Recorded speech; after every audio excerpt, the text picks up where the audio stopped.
Hey, what's up? This is Sifu Kuttel, and in this video, I want to answer a question that has plagued a lot of Kung Fu styles, and that is, can forms actually help your fighting?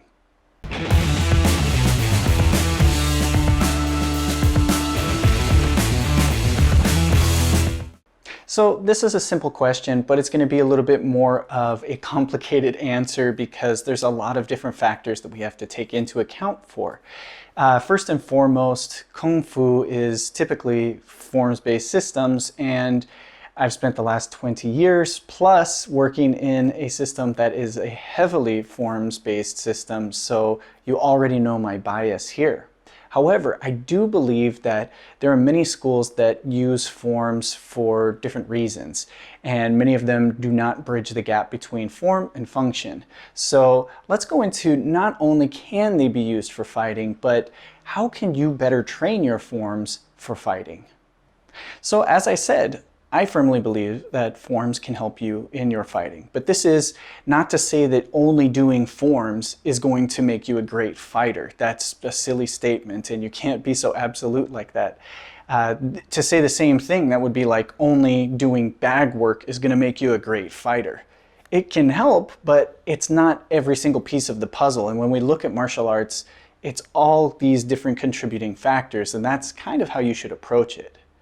I mean, basically, take a look at your forms as a mode or a vehicle of training yourself.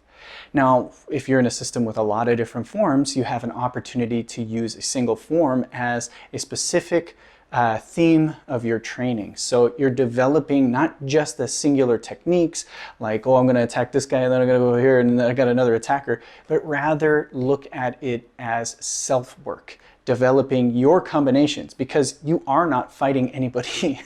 There's nobody there. It's just you and the air, and that's the perfect time to focus on what you do and how to develop your movements and your techniques to make them more efficient. And also, that's where I think one of the biggest problems of forms training comes in. When there's so much emphasis on memorizing a form and getting to the next level and learning your next form, there's really no time spent on developing yourself and the skills that you should be picking up from that form. So the first thing to do to make everything work towards your fighting and work towards your martial arts skills is to not just focus on memorizing the form as fast as you can. Otherwise it's just a dance, it's just a game of memory, which is fine for your brain, but that's not what we're working on here. We're working on fighting skill and martial arts development. So once you've made the decision, you're going to use your forms as a vehicle for training, I would say start all the way back at the very beginning. Work with your basic forms. You've known those the longest. You're not going to have to worry about memorizing or remembering the next step. It's the one that's the most solid in your head, and you can actually focus on the mechanisms within the form to develop yourself. And the very first way that we're going to do that is to focus on power. Now, I know it's a simple concept, but there's a lot that goes into this as well. So again, going back to when people do the forms for memorization or doing it incorrectly, it's just reaching out fast. Sure, you end up in the correct position, but how do you end up getting there is really the key. So there's no intention behind the strike. There's no direct straight line. Even on a curved strike, if I just raise my hand up like this, I end up in the same position maybe as if I actually threw the punch correctly. This is really important. And when we get into combinations, it's very easy to just think about the last step of the combination and maybe apply power on that one.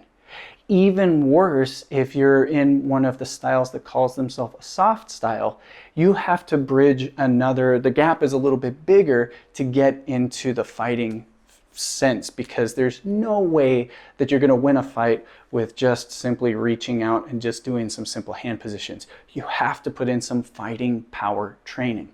Now, we're going to do this by isolating single strikes, focusing on all the fundamentals that you hear: stance, hip position, waist rotation, alignment and connecting, putting the shoulder into it, working on your alignment when you strike, and having a clear path for the strike. And of course, these are the fundamentals, But you also heard me mention intention. And I want you to think of it as rather less of a concept, just more of a better understanding of another word we always hear, visualization. Now, visualization is something that we always hear from our instructors. Visualize the attacker, visualize the opponent. And we use it as just a measure of height and targeting for that. But we miss one of the key elements, and it's the feeling of the strike. So you have to already know what it feels like to hit something.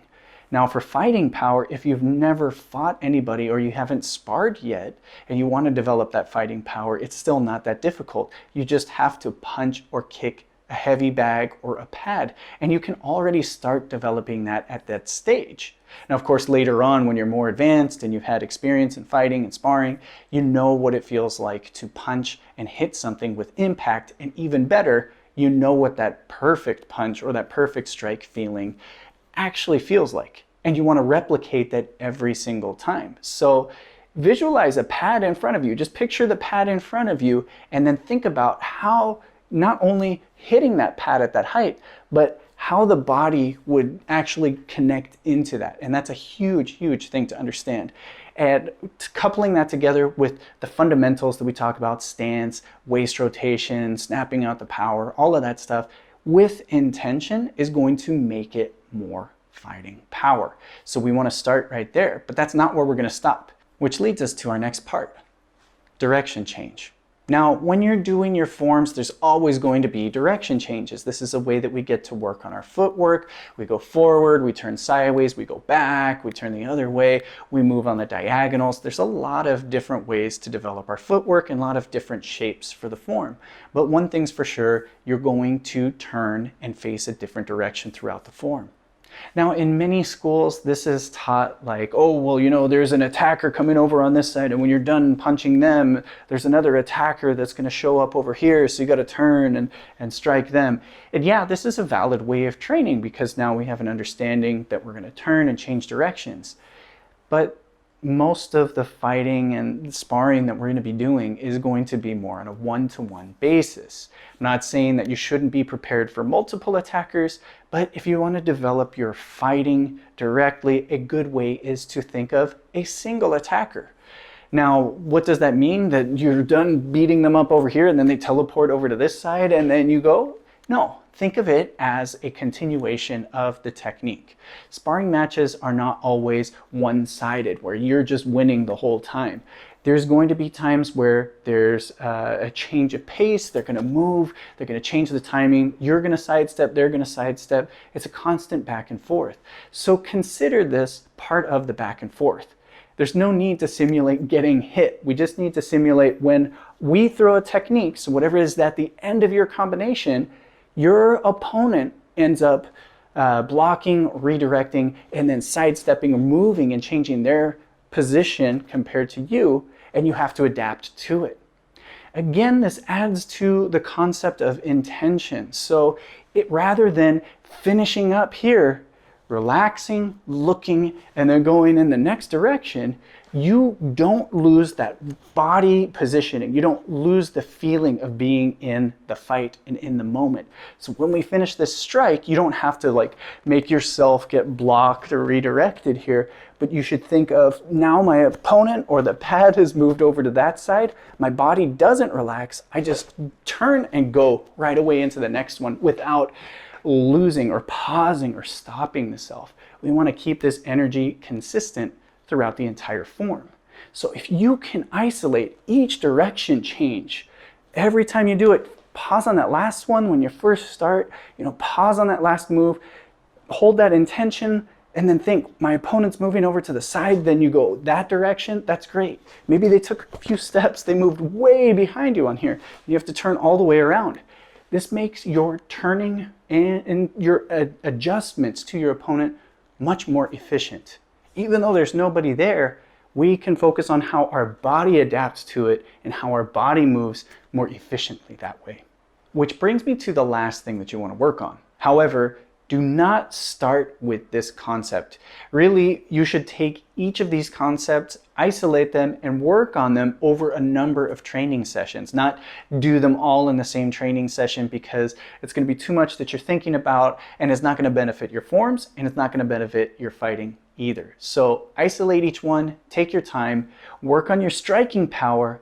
When that's good, you can have that to work together with your direction changes, and when both of those are good, you can do this last thing, and that is very simple. It is fighting pace. Now, what I mean by this is not just race through your form, going as fast as you can from beginning to end. I mean, that's a good cardio workout, but oftentimes your form gets sloppy and you end up skipping movements, and you're racing with your brain to remember what the next section is or the next sequence. So those are things that can be worked on as a different way of training.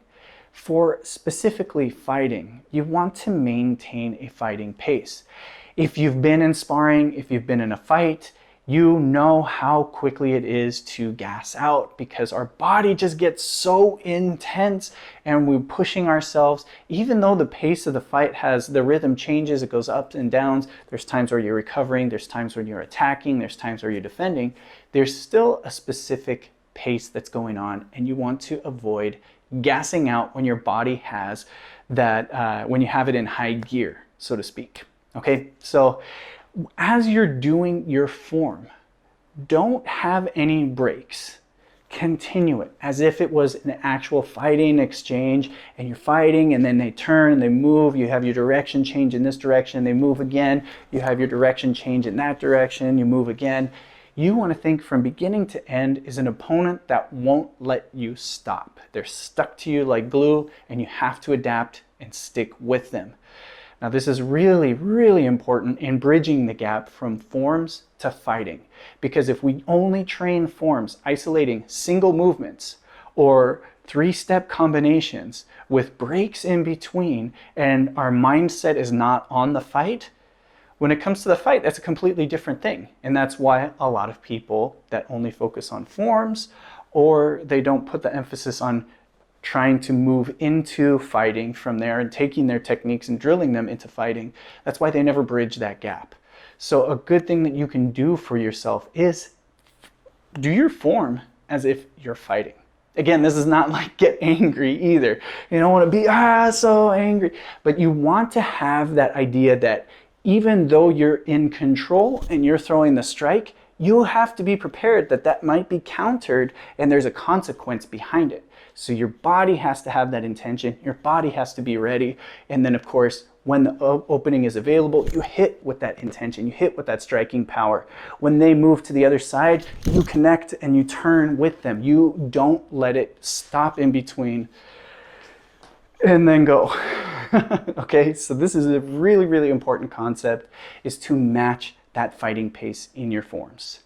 Now, there's a lot of other things that we can talk about as far as bridging the gap from forms to fighting or forms to function. And there's a lot of different ways that you can train your forms, which I'll cover in other videos. But specifically for this video, I wanted to give you 3 things that you could do to really develop that connection between the two, between the art that you spend so much time training with an emphasis on forms and different techniques, and being able to apply that in the ring, in sparring, or in an actual self-defense situation. Okay, but a lot of this is how you train on your own. It's all self-development. So it's not when you go into class. I mean, these are great things that you can do when you're in class, but usually your instructor has something that they want you to focus on specifically.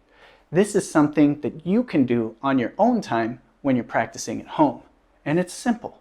Focus on power, singular power. First on the strikes themselves, the fundamentals, the idea of intention, like you're actually hitting something, mimicking that feeling, not just for the hand connection, but the entire body itself. How is your body going to feel when you strike something? Recreate that. The second thing is direction change, being able to adapt to an opponent's mobility, not just thinking that we ran out of space this way and now we're going to turn this way. really apply that intention again that we're adapting to our opponent moving. And yeah, you could go back to the whole thing like you do have multiple attackers, but the concept should be the same. We shouldn't have to relax in between if there's multiple attackers. And of course, the last one is fighting pace. And I really suggest you do this all in this order: power, direction change, and fighting pace, because this will develop itself, it will develop you, and of course it's going to make both your forms and your fighting better. So if you like this video, drop a comment down below. If you have any questions on any other things forms related or sparring or fighting, go ahead and mention that as well. If you have anything you want to add, please do so. Hope you guys enjoyed this video. Make sure to hit that like button, and as always, be sure to subscribe. I'll see you next time. Bam.